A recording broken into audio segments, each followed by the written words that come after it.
Welcome, tankers, to the Ground Nation Guide for War Thunder. In this episode, we'll be going over the British tank tree. The full playlist with all the episodes are linked in the description.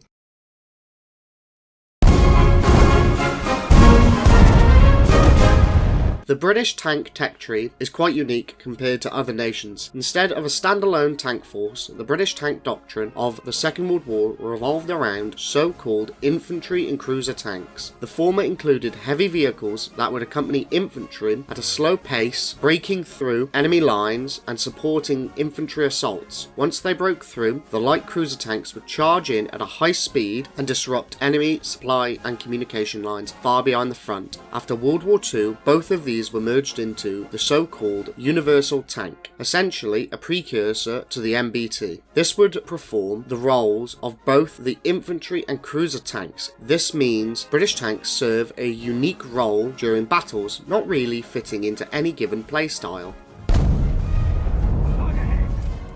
The tech tree consists of 5 lines, with a medium and heavy tank line, the tank destroyer line, the SPAA line, as well as a South African armoured subtree, the first to be featured in the series. While the setup might seem generic at first, British tanks often contain special gimmicks or tricks that you can't find elsewhere. The main selling point of these vehicles are their firepower, starting from the 6 and 17 pounder guns, all the way from the Royal Ordnance L11. British tanks put an emphasis on their cannons. However, most of these tanks also lack any form of APHE, so you'll be firing solid shot throughout the tree. This really forces you to learn the weak spots, like the ammo racks, crew members, and gun breach, so shooting centre of mass isn't really much of an option. Beginners might have some difficulty one-shotting enemies, so keep that in mind. To kick it off, we have Tier 1, with generic light tanks you'll find in any tree. The first line contains the A13 Mark 1 and 2. These two are rather similar to most other light tanks, with great mobility and fast firing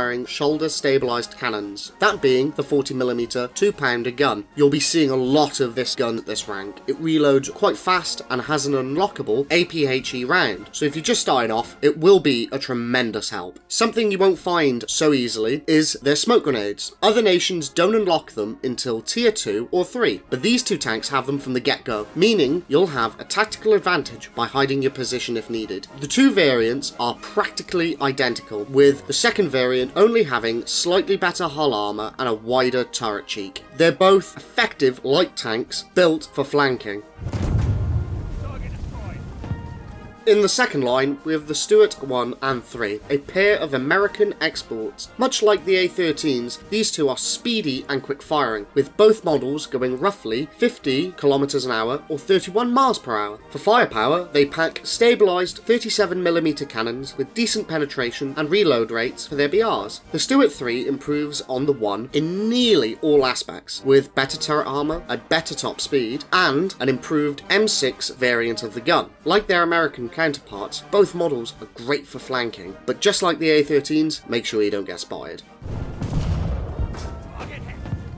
The third line features the Tetrarch Mark 1 and the Daimler Mark 2. These two machines have better mobility than the A13s and the Stuart, especially the Daimler. Armed with a trustworthy 2-pounder with a fast reload as well, they can be some of the most ratty quick response vehicles on the battlefield. The Tetrarch is like a smaller and faster A13, while the Daimler is like a Tetrarch on wheels. Use their speed to their advantage and flank the enemies while avoiding enemy detection on the way.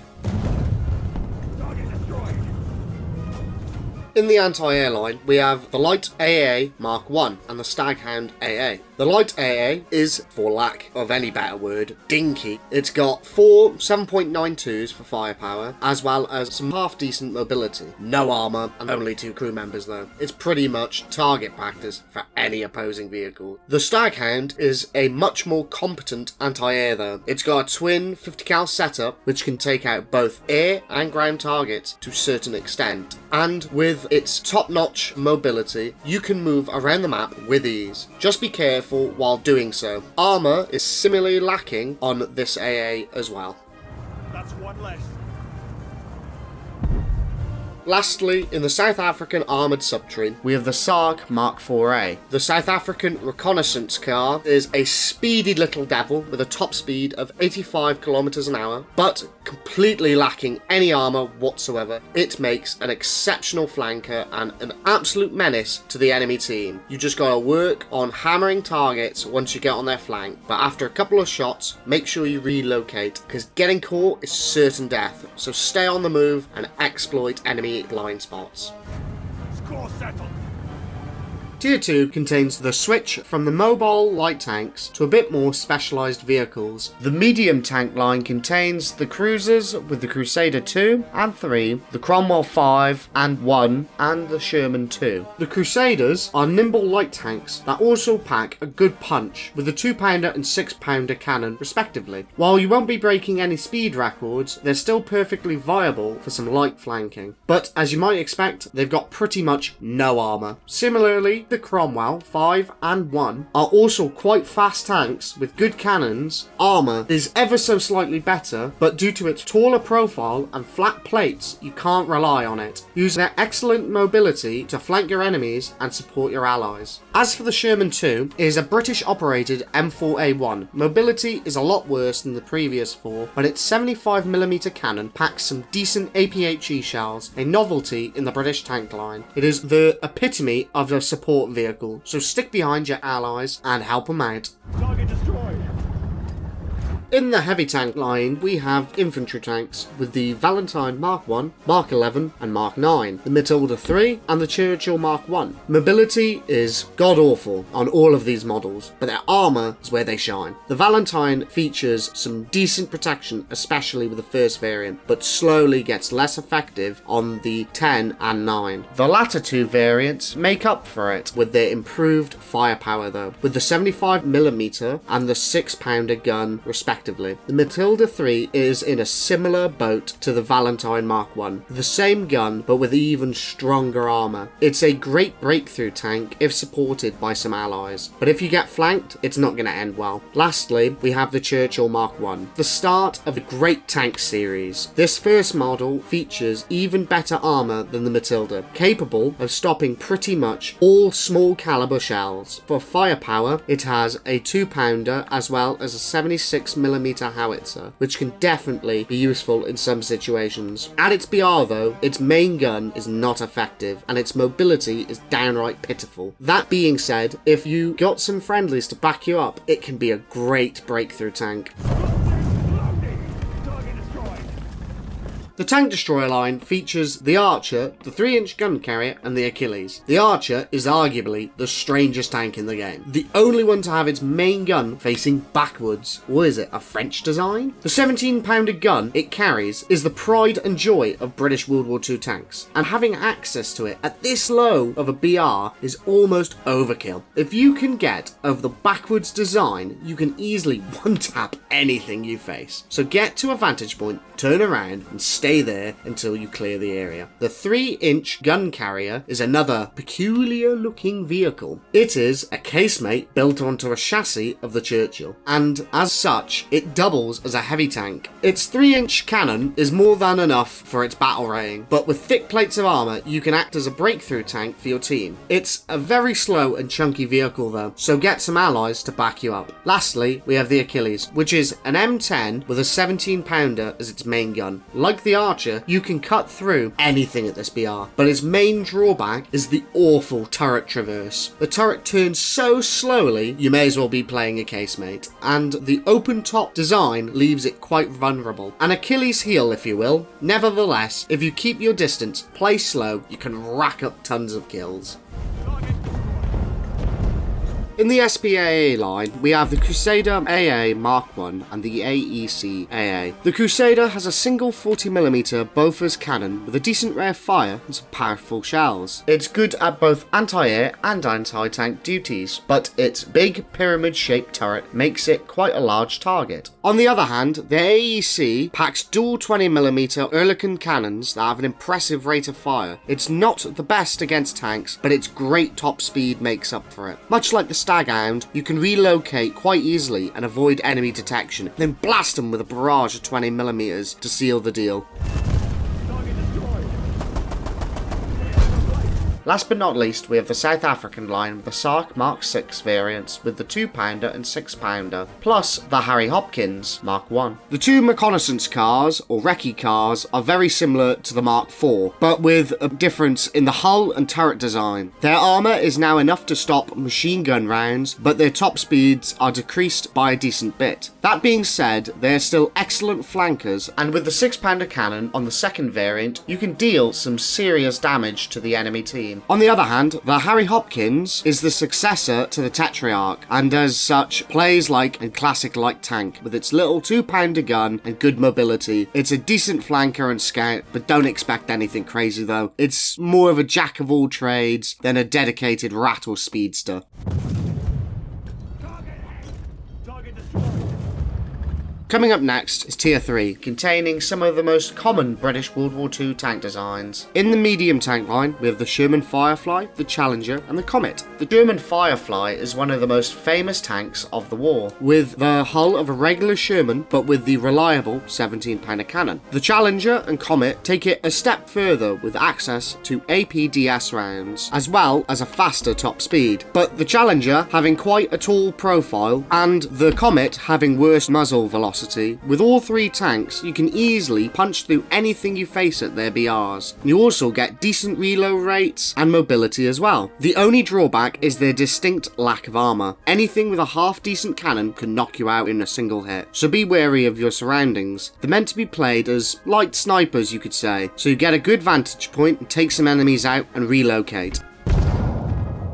Target damaged. Target destroyed.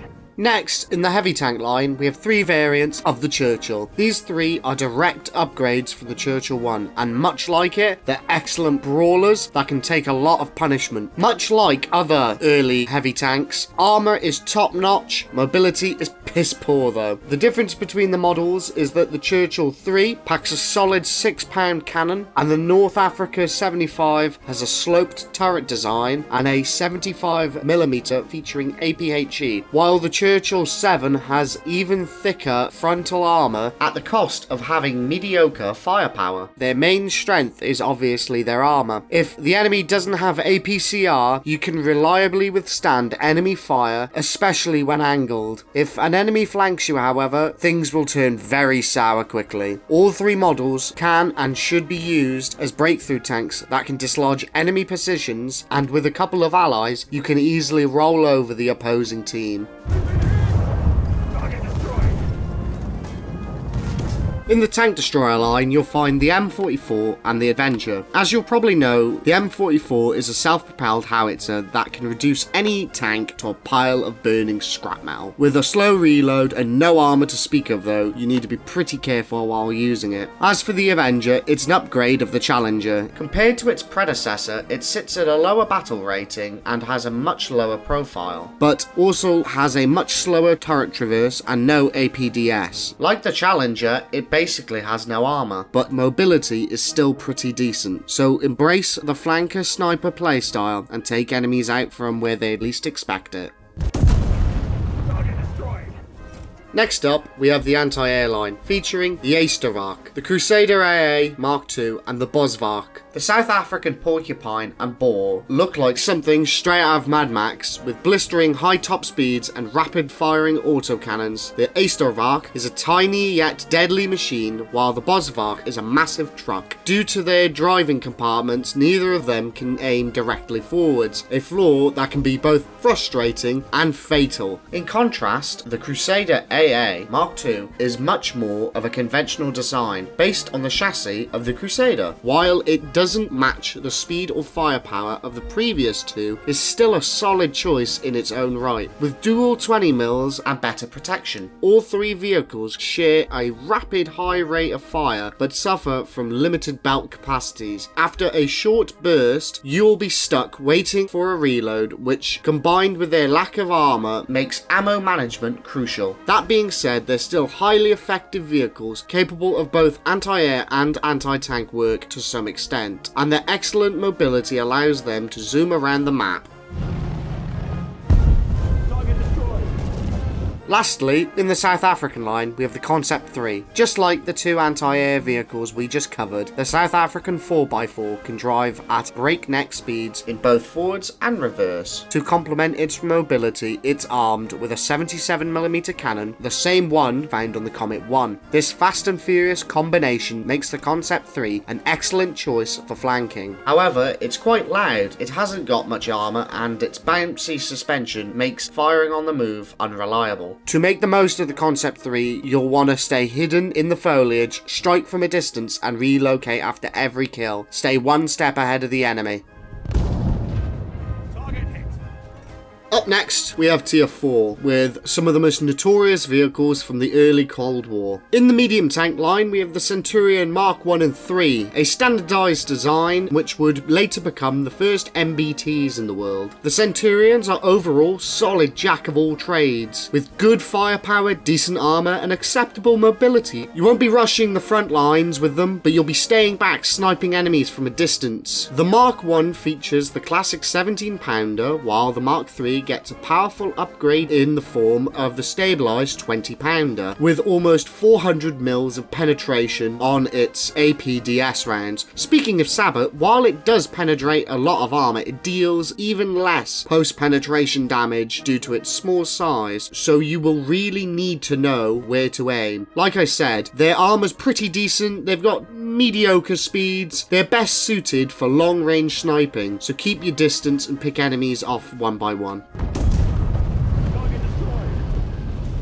The heavy tank line turns into the second medium tank line with the Charioteer Mark 7 and the FV-4202. The Charioteer is essentially a Cromwell 5 with a 20-pounder on top, the same as on the Centurion Mark 3, but at a much lower BR. As you might expect, the heavy-hitting 20-pounder can slice through anything it faces, especially with the aforementioned sabot round. But the Cromwell hull won't stand a chance in hell against King Tigers or anything of that nature. With their great top speed, you can effectively flank and snipe from almost any position. The fighting vehicle 4202, or the 40-ton Centurion as it's known, is a prototype tank of the rank 6 Chieftain. It's based on the chassis of the Centurion, so you have the same mediocre mobility, but with a much more angled upper front plate, as well as a stabilized 20-pounder. At long range, you can withstand shots from conventional ammunition, and it has an optical rangefinder modification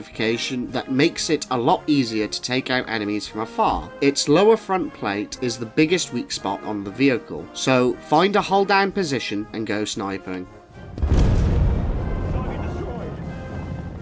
Next, we have the tank destroyers. Personally, my favourite line. With this line, we have beefy tanks from the FV-4005, the M109A1, the Tortoise, and the Conway. The Great Doom Barn can be described in two words: squash head. Its 183mm anti-everything cannon can reduce any tank to a burning pile of scrap. At least in theory. Due to Hesh nerfs, in the past though, you need to aim for the extremities like cupolas or turret roofs to take enemies out reliably. Combined with its 40-second reload, limited turret traverse, and paper-thin turret armor, it's more of a meme tank than anything. The M109 is more of a conventional vehicle though, with its 155mm cannon that reloads in half the time. Like the American and German variants, it's a good tank for heavy fire support, but don't rush into the front lines with it. Now, for something completely different, my favourite tank in the whole game, it's the Tortoise. Just like the American Doom Turtle, the Tortoise is a slow beast with hefty armour, and if the matchmaker is favourable, you'll be bouncing shells left, right and Chelsea, while dealing some utter damage to the enemy team with a 32-pounder. As you might expect, you're basically invincible in down tiers, but up tiers, I'm sorry, but we're all going to be sitting ducks. But overall, it's a fun tank with some good breakthrough and sniping capability. Lastly, we have the Conway. While it might look like another derp gun on the surface, the Conway actually fires solid shot ammunition, and quite powerful ones at that. Its 120mm APDS rounds can penetrate up to 500mm of armor, which is enough to tear through anything it faces. Similarly to the FV-4005 though, it's quite a tall vehicle with not much armor. Its reload rate rate is rather slow as well. With not the best mobility either, your best bet is long range sniping, which you should have no trouble with thanks to its massive gun.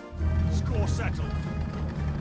In the SPAA line, we have the infamous Skink. The Canadian anti-aircraft features a quad 20mm cannon setup on a Sherman hull. Compared to the Speedy Rats at Tier 3, the Skink doesn't have much mobility, but features half-decent protection against machine guns and light cannons. Its quad 20mm are quite destructive as well, but like we talked about in the American episode, they have quite low muzzle velocities and small belts, therefore not the best for anti-air work. So if you're not a big fan, you can stick with the low rank 3 models if you can get a hang of it though. More power to you.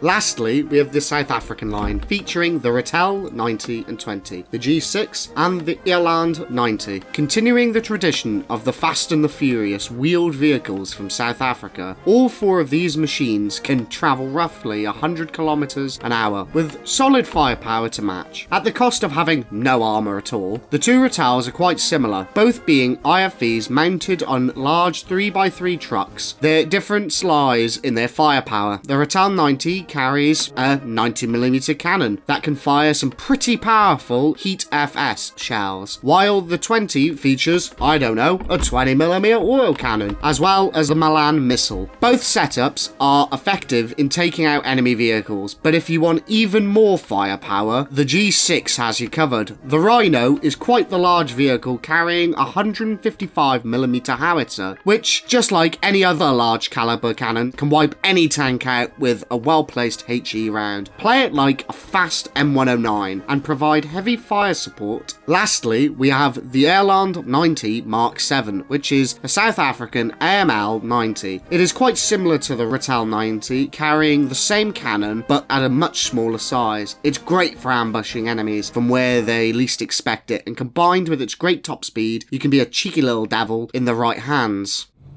Loaded. Target hit. At Tier 5, we have the further upgrades to the previous developments, with better firepower and improved designs. The medium tank line briefly features some heavy tanks with the Carnarvon and the Conqueror, but goes back to normal with the Centurion Mark 10. The Carnarvon is, in a sense, just a beefed up Centurion Mark 3, featuring the same gun, mobility, but with better frontal armor on its hull. It's the exact same pretty much in all other aspects, so play it like its rank 4 counterpart. The Conqueror, on the other hand, goes all in on its armor and firepower with the 120mm L1A2 cannon at the cost of a very long reload. This tank is quite divisive among the community. Some players swear by it while others absolutely hate it. That being said, it is an objective fact that its armor gets thrown out the window the minute it meets a Heat FS or an ATGM. Even with the Super Conqueror add-on armor package, with its rangefinder modification and up to 500 mils of penetration, your best bet is long distance sniping and making sure your flanks are covered at all times. Lastly, we have the Centurion Mark 10. It's nearly identical to the Mark 3, but with the powerful 105mm Royal Ordnance L7 cannon. Its APDS shells feature much better performances against angled armor, but besides that, it's largely the same as its predecessor, so play it like a sniper and a support vehicle. Target destroyed. In the second medium tank line, we have the Vickers Mark 1, which marks the beginning of the Vickers main battle tanks. Unlike the Centurions and the Chieftains of the previous line, these tanks put a bigger emphasis on mobility while sacrificing armor, and the Vickers Mark 1 is no exception. With a top speed of almost 50 kilometers an hour or 31 miles per hour, the same L7 gun as the Centurion Mark 10, and the fast reload, it can perform quite well within the flanking role. While it might not be as fast as the Leopard 1, its 2-plane stabilizer gives it a big advantage when firing on the move. If you're not a big fan of the Centurions, give the Vickers Mark 1 a shot and enjoy its blend of flanking and sniping capabilities. Target damage. In the tank destroyer line, we have the infamous swing fire. Unlike pretty much any other anti-tank missile launcher, the FV-438 launches its missile at an upwards curve and swings its missile down from behind buildings or terrain and catch the enemies by complete surprise. That being said, it's probably the single most situational vehicle in the entire game, as it lacks any armor, can't fire at targets near it, so you need extensive map knowledge and patience to use this effectively. If you have the mental fortitude to learn and play its playstyle, you can ambush unsuspecting enemies with its powerful missiles. Target hit. Target destroyed. The anti-air line consists of the Falcon, yet another notorious vehicle. Its twin 30mm autocannons are great against aircraft, but the fact becomes secondary once you realise it can carry sabot rounds. Coupled with an impressive mobility, two-plane stabiliser, the Falcon quickly becomes a formidable tank hunter. As you might expect, its armour is completely absent in this devil spawn, so careful positioning and hit-and-run tactics are essential. When it comes down to it, its anti-air duties lacks any form of radar, but who needs that when you can be the bane of all IV players? In the South African line, we have two British armoured recce vehicles, namely the Scimitar and the Fox. Any players who had the misfortune of facing these two know exactly what they're capable of. Speed and automatic firepower with nearly 80 and 100 kilometers or 50 and 62 miles per hour respectively. Both of these light vehicles can zoom around the map with ease, getting into little flanking spots before anyone else. Once they get there, they rip into the sides of enemy vehicles with their 30mm L21 autocannons carrying APDS shells. Their fire rates are slower than what you might expect, only firing 1 round per second, but that's more than enough to take enemies out with some well-placed shots. Like any other rat, staying on the move is of utmost importance, because if the enemy even blinks at you, that means you're already dead. If you keep your wits about you and move through the dips and crevices of the map, these vehicles are the most extremely effective in disrupting enemy lines.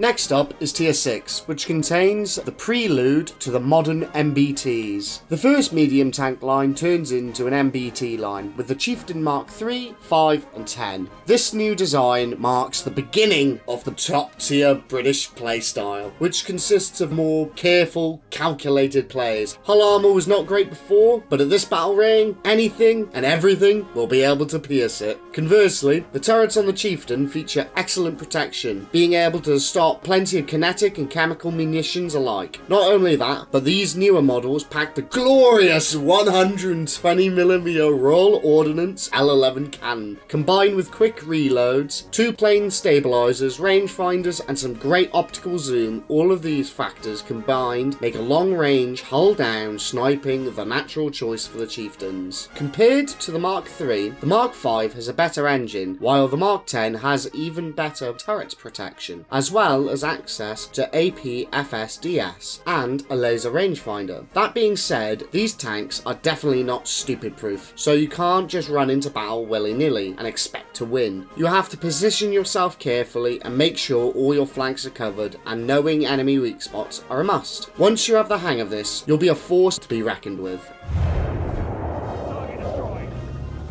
The second medium tank line turns into the light Vickers line, with the Vickers Mark III, 11 and VF-M5. These three are rather odd-looking vehicles that can be surprisingly effective. The Mark III is similar to the Mark I, with the same 105 cannon, but with a laser rangefinder and better zoom, at the cost of a slightly worse reload rate. The Mark 11, on the other hand, is an armoured car. Akin to the Ratel or the G6, the stabilised 105 works wonders with its top speed. It can go more than 100 kilometers an hour or 62 miles an hour. With the access to APFSDS and a laser rangefinder as well, it can be a real killing machine. The VFM5 is the best of both worlds, with great mobility, access to the German DM33 Dart, as well as the aforementioned stabilizer and rangefinder. All three are great options if you're more than a fan of the fast playstyle, but the armor is sorely lacking on all of them, so do your best and avoid getting spied. Shock and awe tactics where they shine, so flank and harass to your heart's content.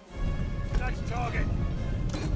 Next up we have the IFV line, formerly the Tank Destroyer line, with the Warrior, the Ratel, ZT-3A2, and the Striker. None of these vehicles have much armour, but make up for it with mobility. The Warrior is a versatile light vehicle with a 30mm autocannon and a Milan ATGM launcher, featuring some solid speed and some thermals as well. It's a decent all-rounder that shines in close range fights. The lack of stabilizer definitely hurts though, so keep that in mind. The ZT-3A2 meanwhile is a South African rat carrying dual ATGMs with its amazing top speed, tandem charge ATGMs and thermals. It can be a real menace in the right hands. Once you fire the missiles though, you'll have to wait a decent amount to reload, which might put you in some sticky situations, and with a bad reverse speed as well, you might have to think twice before rushing in head first. As for the Striker, it's essentially a swing fire, plus it has better mobility, access to thermals, and 3 additional launchers. The missiles are still launched in an arc, which definitely has its ups and downs, no pun intended. If you're one of the few people who like the swing fire, you'll like the Striker as well, but it's not a particularly notable vehicle otherwise.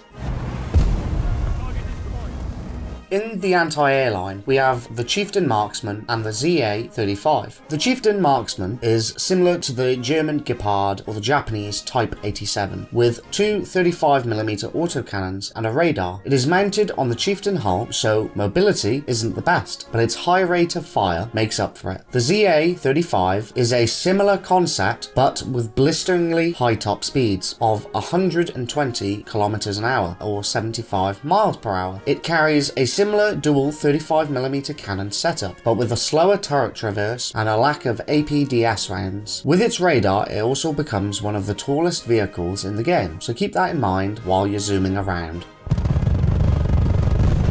Lastly, in the South African line, we have the Rooikats and the Olifants. The Rooikats are infamous armoured reconnaissance vehicles, with some of the highest top speeds in the game. Once spaded, these two can fly across the map and take enemies by surprise, thanks to their great armour, namely the 76 and the 105 cannons respectively. Compared to the Mark 1D, the MTTD, or Medium Turret Technology Demonstrator variant, features better darts as well as an autoloader. While their armour is lacking, their sheer size prevents them from getting one shot most of the time. With both models, shock and awe tactics are the name of the game, so flank your opponents, deal some pain. The Olifants, on the other hand, are more slow and steady playstyle. The Mark 1A is a South African variant of the Centurion, with a laser rangefinder, access to darts, as well as better mobility. The Mark II is also based on the Centurion, but with many upgrades. It is essentially a new tank, with even better mobility, thermals, and the DM63 dart. They're solid jack of all trades, to be fair. They dabble in a bit of everything, but not specialising in anything. I'm not teaching you suck eggs or anything, but they're kind of like every other British tank in the tech tree. Just light sniping and flanking. That's what they're best at.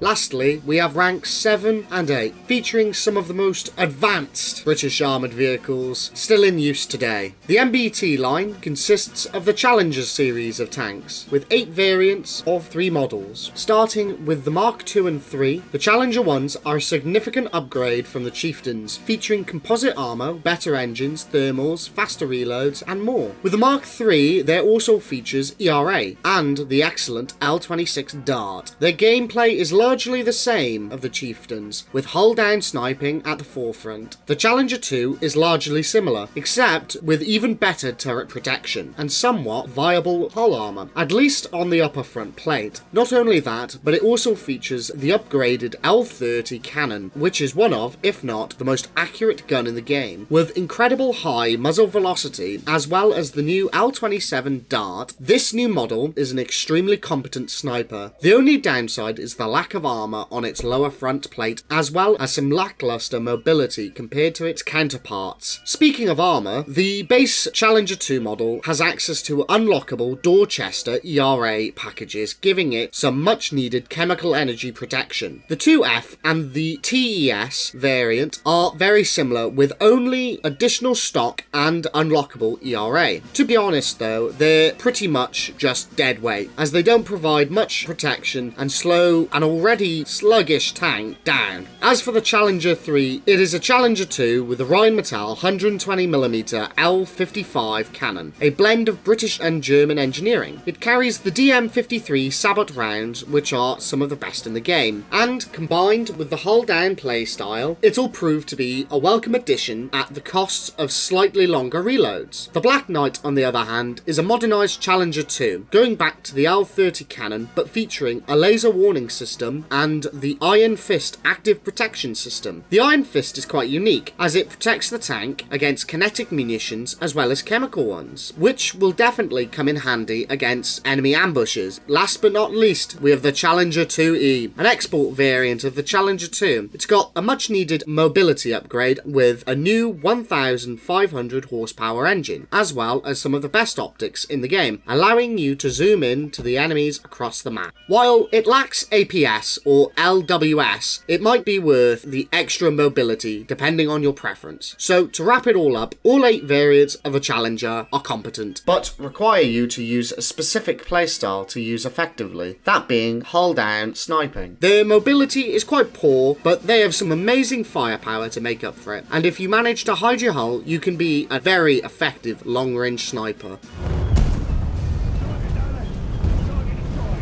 In the Vickers line, we have the Vickers Mark VII, a prototype design. It is a British 120mm L11 cannon mounted on top of the hull of the Leopard 2, and as such has quite good mobility. Its armour's only good against auto cannon fire, which means you'll have to avoid getting spotted in the first place. Play like it's a lighter Leopard 2A4, and flank your enemies while staying out of sight.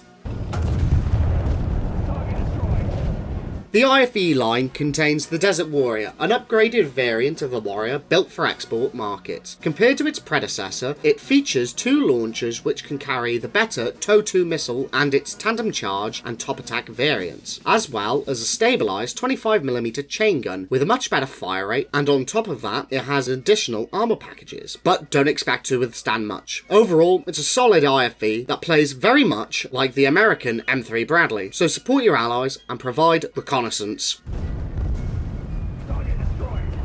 In the SPAA line, we have the large number of missile anti-airs, the Rapier, the Stormer AD, and the HVM, the OSUB AK, the Strela 10M, and the ADATS M113. The tracked Rapier is a rather large vehicle that fires mouse-guided missiles that have a range up to 8 kilometers. Currently though, the missiles are quite broken as they have incorrect proximity fuses that blow up earlier than they should. Other than that, it's not a particularly noteworthy vehicle. The air defense and their high velocity missile variants of the Stormer are more interesting. The former is a conventional vehicle with stingers and a 25mm Gatling gun. Performing much like the American LAVAD, the stingers aren't amazing, but at least you get good mobility, and with a 25mm to back it up. The Stormer HVM, on the other hand, only carries Starstreak high velocity missiles. They travel quite fast, have a range of 7 kilometers. However, they're notorious for being one of the buggiest projectiles in the game, where they just pass through a target and not do anything. When they work though, they can be quite destructive against both air and light ground targets. The OSUB, AK, and the Strela 10M, meanwhile, are a pair of Soviet anti-air systems operated by India. They perform exactly as their copy and paste variants, with the OSUB being a good helicopter killer, while the Strela is better for fast-moving aircraft. Lastly, we have the Canadian ADATS M113. Compared to its American counterpart, the M113 lacks the 25mm autocannon and has a worse engine, but don't let that discourage you. Its missiles are very powerful against both air and ground targets alike, with a range of 10 kilometers, 900mm of penetration, and a top speed roughly of 100 meters a second. It's a great anti-everything vehicle, but it's quite tall, and just like all the previous SPAs, it has no armor at all.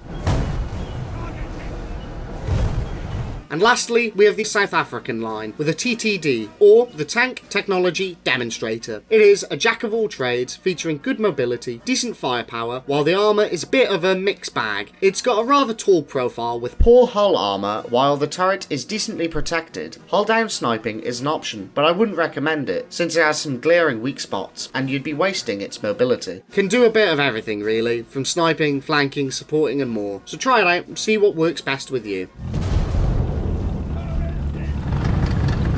Now we reach the conclusion, with the pros and cons to start it off. The biggest pro of the British tech tree is the firepower. Nearly all of the tanks carry great cannons, from the 17 pounder and the 20 pounder to a glorious 120mm and so on. This makes them some of the best snipers in the game as well. We can easily take out enemies from a very long distance away with a good penetration values. That being said though, only a handful of tanks carry any sort of APHE, so you'll be stuck with solid shot most of the time. If you don't know where an enemy's weak point is, this can be a tremendous pain, as you have to shoot them over and over and over and over again until you finish them off. Aside from that, not many British tanks have armour, with the exception of a few like the Churchill and the Tortoise. If you get spotted while you're sniping, you won't have much hope of surviving long. To add insult to injury, mobility is also lacking on a good portion of the tree. The South African line is built on speed, while the other lines, you're stuck trying to catch up to your teammates. Now for the rankings, starting with the playstyles. Like mentioned before, British tanks are mainly built for long-range sniping and supporting. The South African line features some great vehicles built for flanking as well, but brawling isn't a big priority. As for the ranks, the tree starts off decent, starts wavering around the mid-tiers, but picks back up at top tier. British close air support is plentiful, with great planes like the Seafires and the Tempest, and etc., with some great top-tier jets as well. Anti-air, on the other hand, is slightly mediocre, while there are some good picks. The line just isn't the best overall. And lastly, we have the ultimate question. Should you play the British tech tree? If you're a beginner, I personally don't recommend it, and neither does SK. The lack of explosive filler will really hinder your progress if you're starting off. Due to this fact alone, it's recommended to start with another, more beginner-friendly nation first, and then come back to the British tech tree if you're still interested. Speaking of, if you are looking for a nation to grind, the UK is a solid choice. While the tree isn't the most competitive, there are some strong and unique vehicles that are definitely worth checking out, and the top tier vehicles are up there with the best of them, and if you're looking to have some fun, it's worth a shot. If you're a fan of sniping, the British are no-brainers, but if you don't, you'll still have a unique experience with the tree's playstyles. If you're looking for recommendations, SK suggests the Sherman Firefly and the 3-inch gun carrier. Personally, if you're to begin with, I would recommend the Crusaders and the Valentines. They're two very solid tanks. Yes, the Valentines don't have any really good mobility, but they're good for when you get those urban maps. Crusaders are good for long flanking maneuvers and firing into the sides. Always a good laugh. Anyway, it's time for my outro, so I'll see you guys when War Thunder eventually redoes the entire British tree again and SK conscripts me from my tiny little foxhole that I've been digging to come do another one of these. So it was nice to see you all, and nice to hear from everyone, so I've got to go now, so ta-ra!